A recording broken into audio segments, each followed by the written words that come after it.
Bo's content is always so fresh. Like it feel like, do you have like a whole bunch of people working for you? What is going on here? Because why does your content seem so much better than most MMA fighters? I have one content guy that helps me manage everything. His name's Ronan. He's a college kid. He goes to Penn State. If you are starting social media, tell your story of like what you're doing and what got you into it. Who cares if it gets 10 views? Because it probably will. My first videos got 0 views. In terms of the importance of social media, I don't think that there's going to be a multi-million-dollar business through the end of time that won't be using social media to grow. Picture this. Your senior year of high school, you flip a coin, it lands on heads, and you go to the Happy Valley. 2 weeks into your freshman year, you join the cheer team. You experience what it's like to see 100,000 people dressed in all white. You do a cheer competition, which you never thought you would do. Then, COVID strikes. Faces turn to masks. You become depressed and don't know where your life is really going. Your friend Louie helps you work out, get you out of that funk. 3 weeks later, he passes away. He shows you to appreciate each day and to take risks. So you seek wisdom from other people. The Ronan Bell Show is born. You ask people for information about life. You begin to fall in love with creating. Then,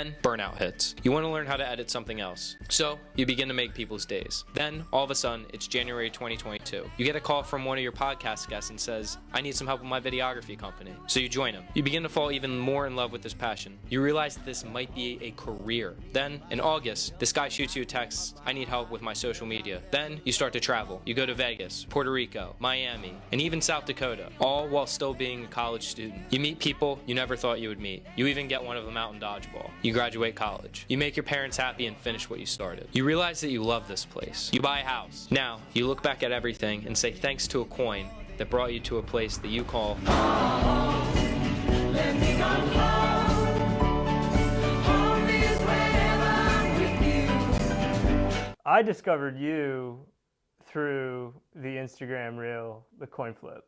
Oh, yeah. So just to talk about that like a little bit. So when I was about to go to college, I visited a bunch of different schools, and I went on a visit to Maryland, which was the last school. They gave me like this really nice scholarship, and I was between there and Penn State, and I sat down at the kitchen table with my mom, and my mom was like, I go, Mom, I don't know what to pick. Like, I'm between Penn State and between Maryland. What do you think I should do? And she goes, you should write this pros and cons list about why you like this school and why you don't like this school, and then, make a decision from there. And I said, frick that, that's going to take way too long. And I flipped a coin, landed on heads, and I went to Penn State, and life's been pretty good ever since.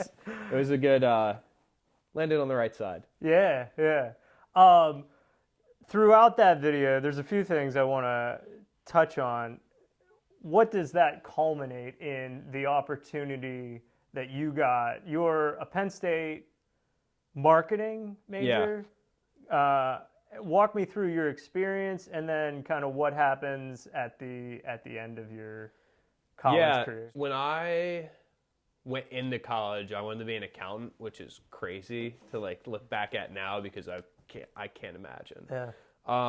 But when COVID happened and everything, my sophomore year, or going into my end of my freshman year, going into my sophomore year, I was like, I can't do this. Like, this college thing's great, but I know that this is not what I truly want to be. So I wanted to start my career early. So I started doing a podcast to really learn about like what it took to be a creator and, how to actually make content.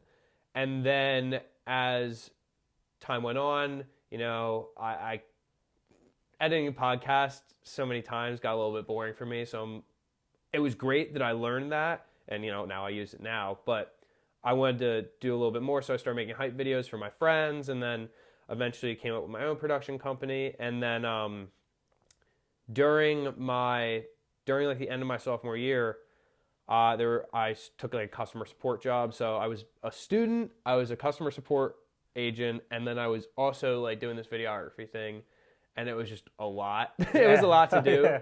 So I ended up doing that, and that truly taught me like what it took to be like great. Yeah. If you're working, being a student's a full-time job as it is. Absolutely. Being a customer support agent, like I worked 8 hours every Saturday, and no matter what, I had to work 8 hours Saturday or Sunday. But essentially that was my sophomore year going into junior year, and then January of 2022, so like halfway through my junior year, I get a call from one of my old podcast guests who worked for Bo's apparel company, Scrap Life, and he's like, dude, like, I'd like love for you to come on and help with my videography company. I'm like, sure, that sounds great. One more thing on the to-do list. So I ended up cutting out my customer support job and then just doing school and doing that and learning for 8 months. And then during that like summer, I started getting the working out, and I saw this opportunity with social media and social media marketing. I'm like, man, I got to learn this because this is going to be super important one day. Little did I know how important it was going to end up being, learning this skill. But I would film these super cringy workout videos of me lifting, and they're awful. Like, I look back on them now and they're so bad and they're super cringy, but it really did teach me how social media worked and how to get better at creating content. So from making all those cringy Instagram reels and TikToks, it taught me what worked, what didn't, and then how to apply that to this wrestling apparel company. Had a couple good hits with that, and then going into my senior year in August, I get a text message from the one and only Bo Nickal, and he goes, hey man, I need help with my social media. Like, would you be interested in that? And I was like, yeah, I'll take a meeting. And I pitched him a couple ideas, and yeah, from that I barely finished school, but you know, I walked away from a kid that had no idea that wanted to be an accountant going to Penn State to not kind of using my degree like a little bit, but yeah. So that's a story, and then I started working for Bo ever since. Yeah. Why did he want a social media manager? I think that Bo's one of the people that taught me you need to set stuff up before you actually need it. So I started working for Bo going into his first Contender Series fight. Okay. So he wasn't even in the UFC technically, but he saw the potential with social media and how this was going to be a big deal in terms of sponsorship deals and marketing deals with these bigger companies. So I think he saw that he didn't have the time or the motivation to do it, but he saw this college kid who was like decent at it, so he gave me a shot, and you know, super grateful for that. Yeah. In those few years that have happened since you took over, he's had success. What's it like kind of watching the rise from your perspective? I mean, it's super different because, right, when I first started working for him, I mean, we were acquaintances, but it's not like we were friends or anything. And now at this point, like, I consider him one of my good friends. So yeah. It's definitely different. It's like when he hops in the cage, I'm nervous as shit because that's not just like my client going in there. That's my boy who's about to like fight this dude in a cage for 15 minutes. Yeah. That's crazy to think about. Yeah. So from my perspective, is I'm just super proud of him because I literally see every single day of how hard he works, and I'm super grateful that he's been able to achieve everything he is. And then, you know, looking forward, I know he's going to climb to the top of the mountain at some point, just don't know when, but super cool to see all the behind the scenes stuff of what actually happens with pro athlete. What all do you manage for him? Like, what's your day like to handle what he needs? Yeah, so it depends. So originally it was just creating content, but now sometimes it's whatever. I have to talk to someone in LA that wants to do a podcast with him and set that up. You know, we have meetings with his different sponsorships of like, what do we need for this month in terms of deliverables? So it's really communicating with them and him and being the middleman between and make sure everyone's on the same page, because everyone needs to be on the same page if you want to get something not only in on time, but also good in quality, because that's something that I find is super important. And if it's not, people say like quality's not up to you, it's up to the people that see it. I'm like, yeah, that's true to a point, but you also want to be proud of the work that you do, and you want it to be the quality up to your standard. So essentially, yeah, it's a lot of it. It used to be just sitting here on my computer and editing, but now it's a lot of interacting with these companies and managers. And honestly, I had no idea what I was doing when I started, but I'm starting to navigate it like a little bit better. Yeah. But yeah. The podcast, talk a little bit about, I guess, how did that get set up?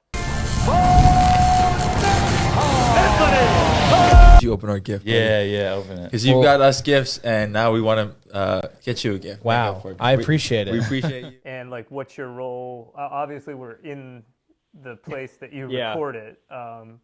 What did you have to do to get that?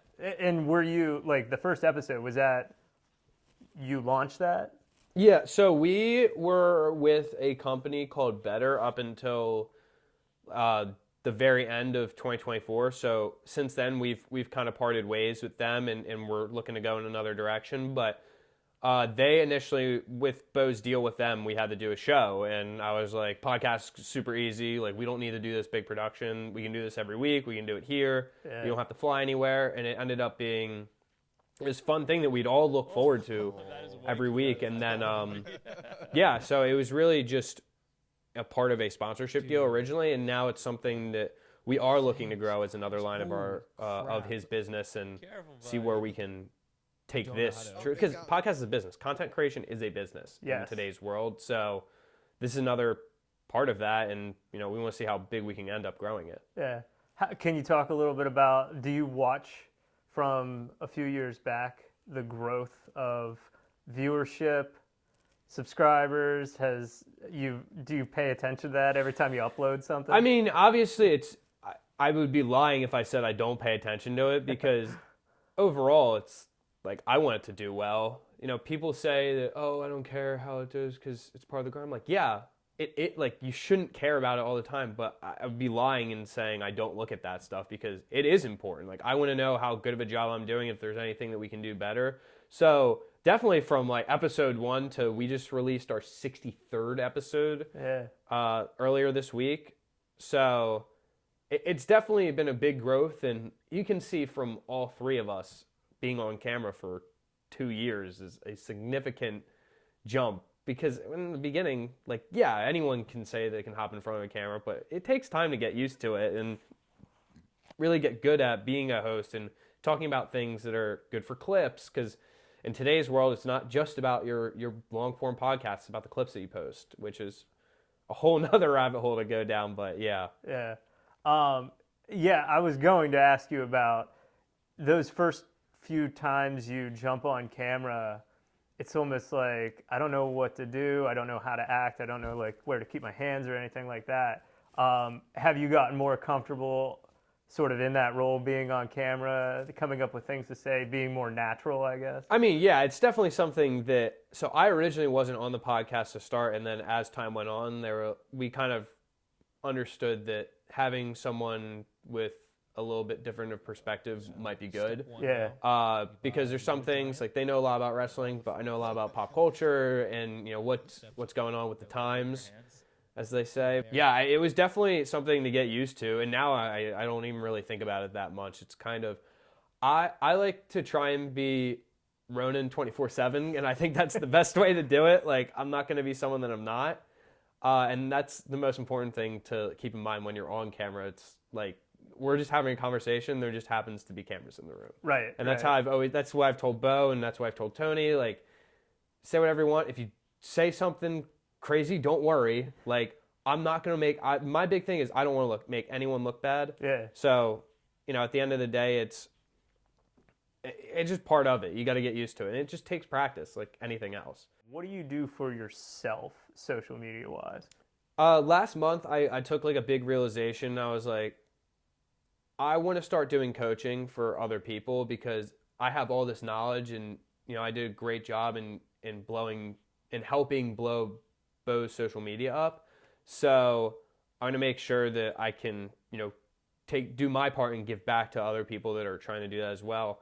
And the first person I have to start with is myself. And I realize that, and I'm sitting here like, yeah, I can talk the talk, but can I walk the walk? So I made a course, a 10-day like free course, and I'm literally taking that course, using the resources from it, applying it to my old social media, and showing people that like you can do this too. So as far as myself right now, I'm just trying to give some tips about content creation, how to get better at social media, and building your personal brand and becoming a content creator, because I think people get this confused that you have to be an influencer and a content creator. But up until last month, I was just a content creator, and no one knew and no one knew who I was, and people still don't know who I am. But and that's okay. Like, I'll get there one day. But you can make content for other people. like when I was making those cringy gym videos, like I was trying to be an influencer, but I was also a content creator. Like those two things can go hand in hand.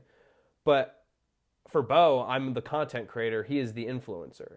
So you can either be one the same or you can just be one. But yeah, so essentially getting back to the question, what I'm trying to do is give people advice on social media and kind of be someone that they can learn from on how to grow their personal brand or learn how to make videos for other people, because that's being a content creator in today's society is completely different than how it was 10 years ago. For those that don't know, one of the things is like my clients are businesses, institutions. Why do you think a business should take serious social media for themselves? So there's always the story of the people say like, oh, we can grow through word of mouth. And I'm sitting here like, yeah, you can, but you could also get 10,000 views on a video, and that's way more connection that you'll ever get from talking. Like in State College, there's 40,000 people. There's no shot that I can put a sign out and 40,000 people notice it, but I can post something on social media and 100,000 people could see it, 1 million people could see it, 1 billion people could see it even.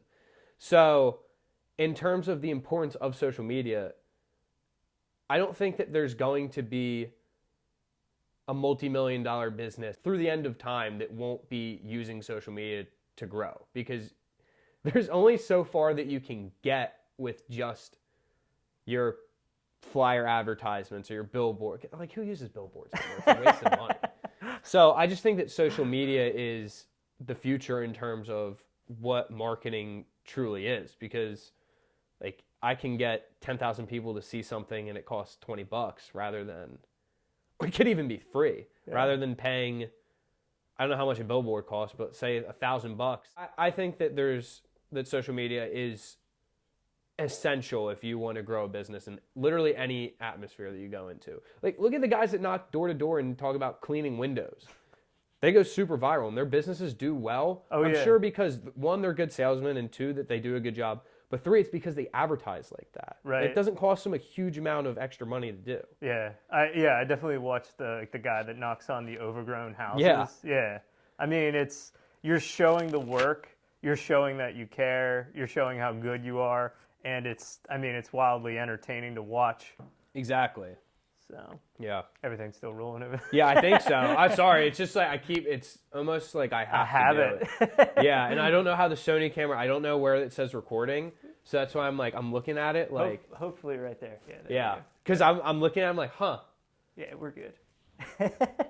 Thank you. It's good to have a second set it's of eyes. like it's crazy because I keep looking at them and like, all right, here we go. Just force a habit at this point. Yeah. Where are we? For people that don't know, where are we? My house. Which is located... You don't have to give me your address. But I'm still living in State College Yeah. because obviously State College is a great place. I'm very thankful for it. And it's a great place for me to keep my head down and not do much, if that makes sense. Yeah. Like, obviously, I chose the idea of I'm going to have a dream career over a dream place of living right outside of college, and I'm super grateful for that. But yeah, we're in literally the middle of nowhere, Pennsylvania, and yeah, it's great. So you plan on staying here? I plan on staying here for a little bit longer, at least until Bo retires, because like I said, I'm 24, so I have a lot of time. Yeah. And when you're 24, there's a lot of things that you can do and have a great time, and it really can take you off the path of your goals. And I believe that being in a place like this, being around the people that I'm around and doing what I'm doing, it's best if I can just not have a lot to do, keep my head down, and just work. Because your 20s, I don't care what anyone else says, but your 20s is the most important. 20 to 30 years old is the most important part of your life in terms of your career and your growth. Yeah. You said you kind of fly under the radar as far as like the third guest or host on the show. Do people recognize you though? Do you get? I not like crazy. I've had like a couple people come up to me and say like they like the podcast and they've seen some of my stuff, but it's cool. I just hope that my big thing is right now, especially, and this is good advice for anyone that's starting social media, because the people on the street might not talk to you, but you'll be like on TikTok or you'll be on Instagram. You see someone like saves one of your videos, and you're like, that's more than liking it. Yeah. And people say all the time, it's like, oh, well, 1,000 people in a crowd's like a lot of people, and yeah, it is if you look at that perspective. But that's hard to visualize, and you got what I'm saying. But that person that like saved your video or commented, like they took time, and that's something that they want to watch again, and they learned something, and that's like, to me, that's the best part. It's like, if I just help that one person, that's super cool. Like, it's so corny to say that, but I truly do believe that. Like, you have to help a couple people before you can help a million. Yeah. So right now it's me helping out a couple people, and then one day it'll get a lot bigger, hopefully. So Yeah. I wanted to ask you a few things about just things like that you and I would care about. You edit the podcast. yes. How long, if somebody doesn't know, you guys, a typical episode at least an hour long. Yeah. What does it take to edit a podcast, like the time commitment? I would say however long the episode is plus an hour. Like, if you really do sit down and don't get up to use the bathroom, don't get another cup of coffee, which is not realistic. But yeah, it takes, I mean, if a podcast is an hour, it probably takes me 2 to edit it. Yeah. And it depends on how much that they want to do. Like, do you want to do this super hi-fi cold intro and all this with crazy edits, or is it just pretty plain?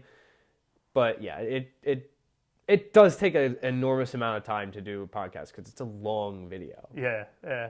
I watch a lot of your Instagram videos. What sort of tools? I see you have a title tool. Is there something that is animating the titles when you're talking?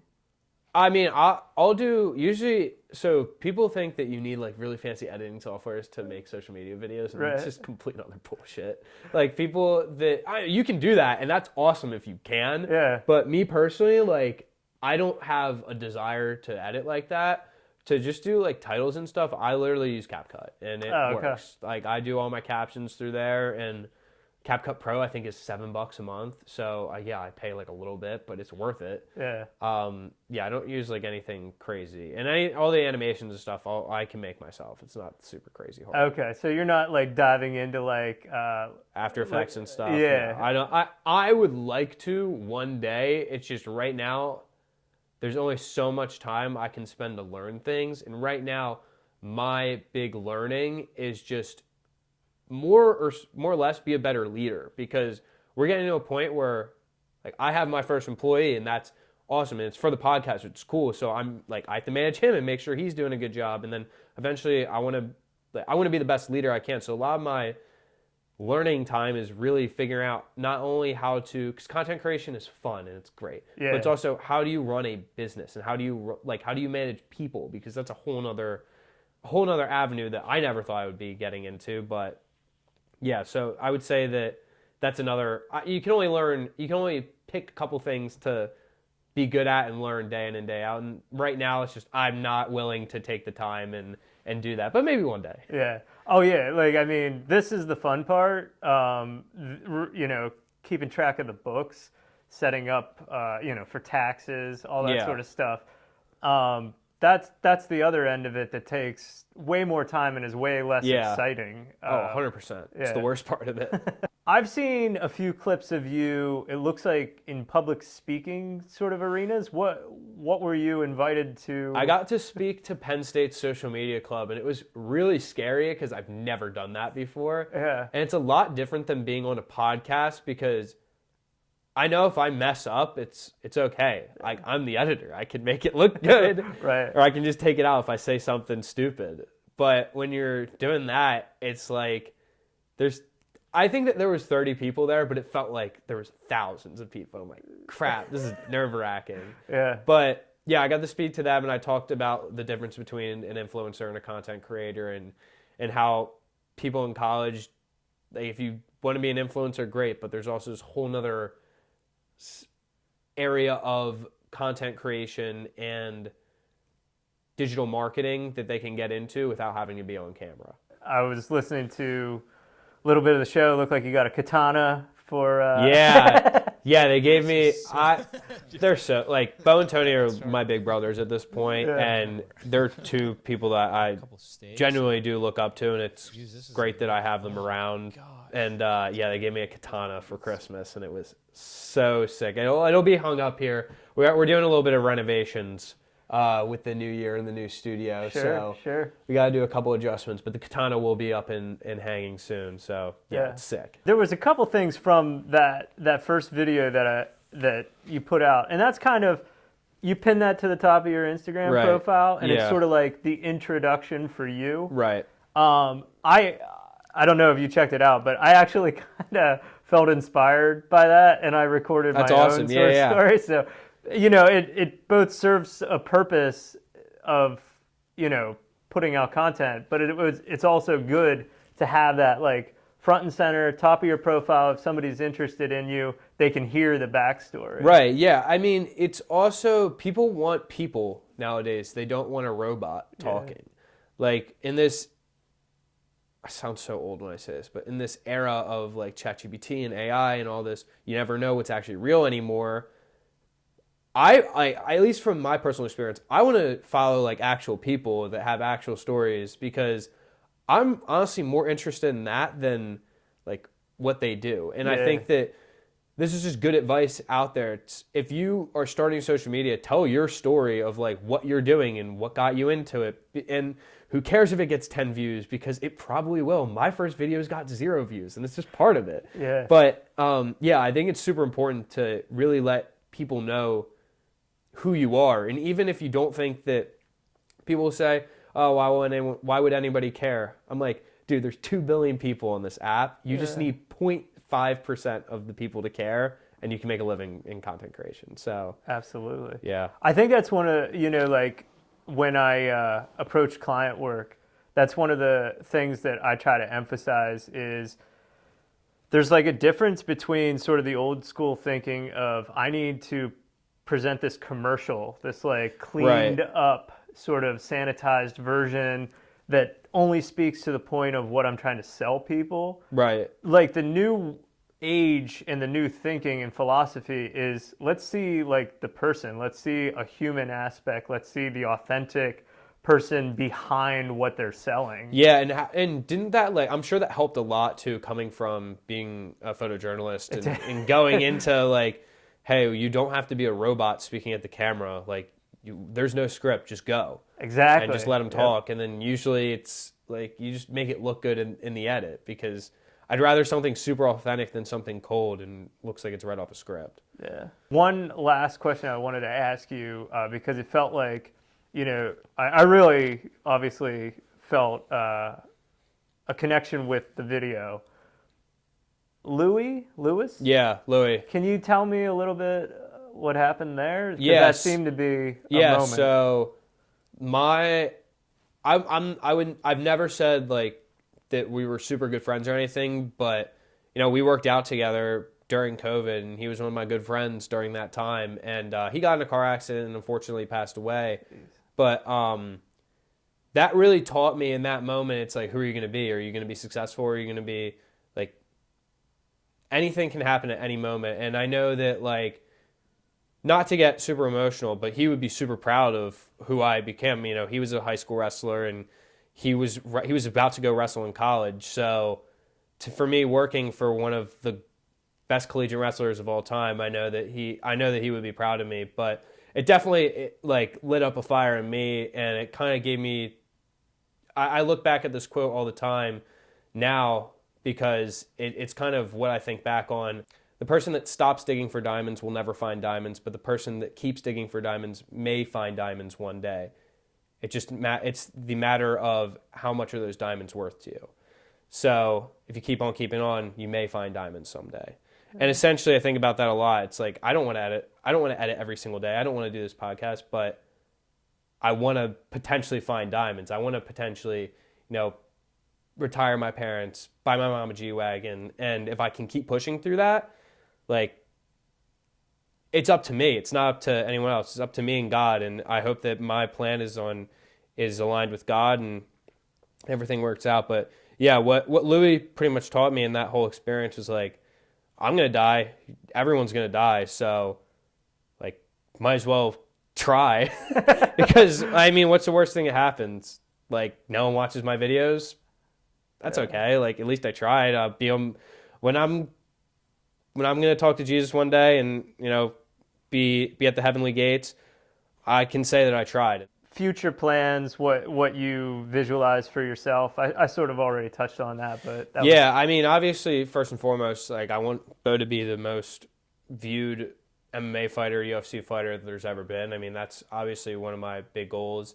I want to get him to 100,000 subscribers on YouTube, million. Like those are obviously goals that I want for him and my business. But for me, I mean, I also want to do those things too eventually. So right now, I just want to help people, and I'm hoping that like my videos, even though they're not reaching millions like Bo, but like they'll reach a couple people and they'll help out. So one of the big things I'm doing right now is I have like a 10-day free creator masterclass. It's been awesome. It's on a platform called School with Alex Ramosi. With Alex Ramosi. Yeah. So I opened up one of those, and I do a little bit consulting here or there for some businesses, but it's something that I'm definitely in 2025, something that I want to get more into. Yeah. And because honestly, it's so much fun, like teaching. We have this one of my clients, they do a water company, and just seeing how much she's progressed from when we started working in August till now, it's like night and day. Like she actually looks like she knows what she's doing now, which is amazing, and that's super important. Yeah. So, and it's something that I take great pride in because it's not like I'm doing it. Like I can make it good at it. I know I can. Yeah. But teaching someone else to do something and to make a good at it or make a good piece of content or whatever it is, I take a lot. Like that's awesome. Yeah. That's really cool. Who's like the target for your course? Like who anyone that really like my big thing. You could say like, oh, niche down, and I'm like, I hate that philosophy. Anyway, I personally think that like anyone that wants to be a content creator, yeah, I'm not going to be able to channel in exactly who I want to get, but that's okay. Like I just want to inspire like anyone that wants to become a content creator, like do it. Like this is a 10-day course. It literally takes an hour to get through. Like if you do this, you can get your first viral video. Like I truly believe that because I'm literally doing the course as well. Like if you post every day, you stick to the plan, like it will happen. It's just a matter of when. It's like how valuable are those diamonds to you? Yeah. And that's like I said, I go back to that quote a lot. It's like how valuable is 1 million views to you? Like is it worth doing all this work? Or are you okay with doing all this work and never getting that? Yeah. So, yeah, overall, it's just literally anyone that wants to get into content creation, wants to do social media, because, like, this is the year. Like, I think everyone will say that. This is the year of personal branding, and this is the year of this and that, but it's been the year for 5 years. It's just people are lazy and don't want to do it. Yeah. Touching on sort of not niching down, like, I feel like I sort of walk that tightrope of I need to make sure this post is tailored to the algorithm versus what I actually want to post. You know, what would entertain me, what I think would be interesting versus I know I have to craft this in a certain way that it gets out there. Yeah, no, 100%. And I truly believe that you can find your group of people. It just takes a while for Instagram to find your group of people. Or some people, it's super instant. Like some people go super viral with the first clip, and that's awesome. Like great for them. But some people, it takes a lot of time. And like I said, just keep posting. I always say like keep posting what you want to post, stay consistent with it, and eventually you'll find your group of people. Like if you have 100,000 people, that's 0.05% of the Instagram app. Like when you put it in terms like that, oh, this seems very possible. So if you think like that, it makes it a lot easier. And just posting what you want to post, like you'll find your group eventually. Sometimes it just takes a little bit longer than others. Yeah. I guess I was feeling inspired by New Year's. So my New Year's resolution was one reel, like short form content a day, and then one long form piece of content every week. So this is checking the box. No, that's great. Yeah, I mean, I always say with content creation, like goals and stuff, make it doable.